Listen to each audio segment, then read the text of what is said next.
An area of mystery and misconception is section breaks. We need them in a document like a thesis because we need to be able to control header and footer content for different sections, literally, of the document, often chapters. We need to fiddle about with page numbering, mainly for the preamble pages, which are supposed to be Roman numerals, not ordinals. And occasionally you want to be able to switch page orientation in midstream so that you can present a particularly large table or a graphic on a landscape page. All things Word can do, but in order to do them, we need to just master these things called section breaks. Firstly, if you're not seeing section breaks in your document, make sure that you turn on the non-printing characters on the Home tab. Section breaks, double dotted lines, page breaks, single dotted lines are then revealed, along with, of course, those annoying carriage returns, spaces, and so on. Worth doing because you want to look at the structure of the document. Just to recap, the initial section of the document, abstract acknowledgements, title page, etc.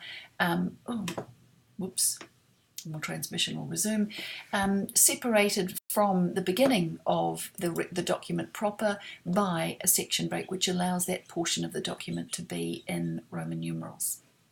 What we're going to look at now is the fact that in this template we have each chapter with its own customized, if you like, header, saying proud and loud, chapter 1, chapter 2, etc.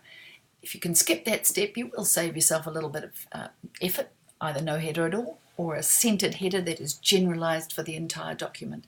But let's just, if I can use my navigation pane, go to pseudo chapter 2. There it is with various headings and a section break following, which separates it from the references portion of the document, which has its own header. So I'm going to come back and actually try and insert chapter 3 at this point and change the header accordingly. Make sure that you've got a bit of room. You'll find that if you're going to insert a section break, you'll need to look at the page layout tab and the breaks menu.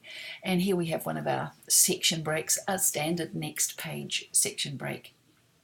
That brings me through, and I can see it's appeared there. If I want a bit of extra room, so I'm not, it's not attached to the previous paragraph, I can pop that in there. That has brought me through to what is now a new section in my document, but you'll notice it has exactly the same header. A double click on a header that is currently grayed out in page layout view will activate that area.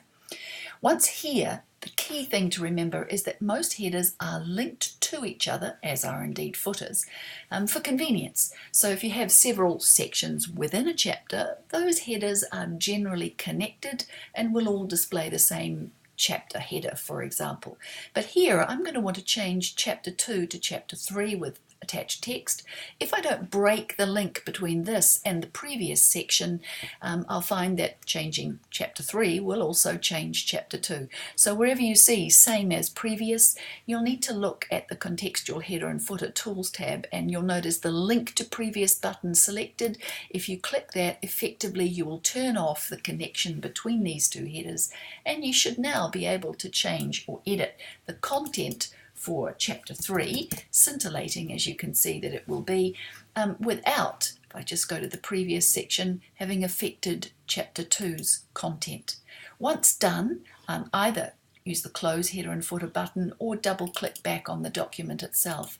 Then I'd be ready to make this loud and proud chapter 3 with a heading 1 heading and begin my next little exercise in development of my document with subheads and so on. So that's an indicator for how to deal with header and footer content.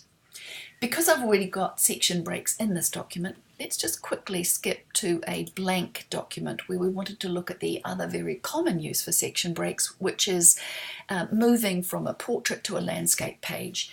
And in this example, let's just assume I've been happily typing away with portrait data. Now I want to be able to, at this point, switch to a landscape page. So I'll go to my page layout tab. I will insert myself a next page section break. And because of this additional functionality that a section break has, I can now change the orientation of this section of the document to be landscape and work in landscape mode for a while, before eventually wanting to repeat the process, insert next page section break and return to my portrait orientation. It's not hard once you've got it, but it is just a little bit, as I say, a bit mysterious and a bit worrying if you're not sure. We haven't talked about header and footer page numbering as such. We'll discuss that another day.